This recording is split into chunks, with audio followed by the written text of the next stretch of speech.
অভয়নগরে জামাতের দিনব্যাপী শিক্ষা শিবির অনুষ্ঠিত হয়েছে। অভয়নগর থেকে রিফাত হোসাইনের পাঠানো তথ্যচিত্রে থাকছে বিস্তারিত। বাংলাদেশ জামাত ইসলামী অভয়নগর উপজেলা শাখার উদ্যোগে 28 জুন শনিবার নোয়াপাড়া হিজবুল্লাহ দাখিল মাদ্রাসায় অগ্রসর কর্মীদের অংশগ্রহণে একটি দিনব্যাপী শিক্ষা শিবির অনুষ্ঠিত হয়।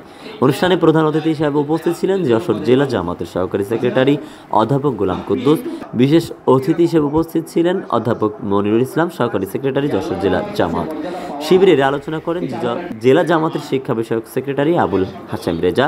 দারসুল কুরআন পেশ করেন জেলা জামাতের তরবিয়াত সেক্রেটারি মাওলানা নাজির Hossain.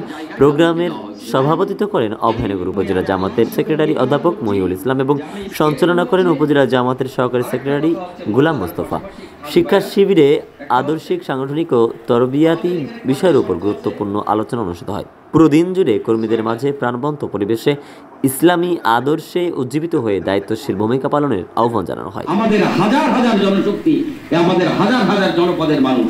Sheikh Ali Akbar, গাংচি TV, desk report. একটু আপনার চলাফেরা। গাংচিল টিভি, সত্য প্রকাশে অনুসন্ধানী চোখ।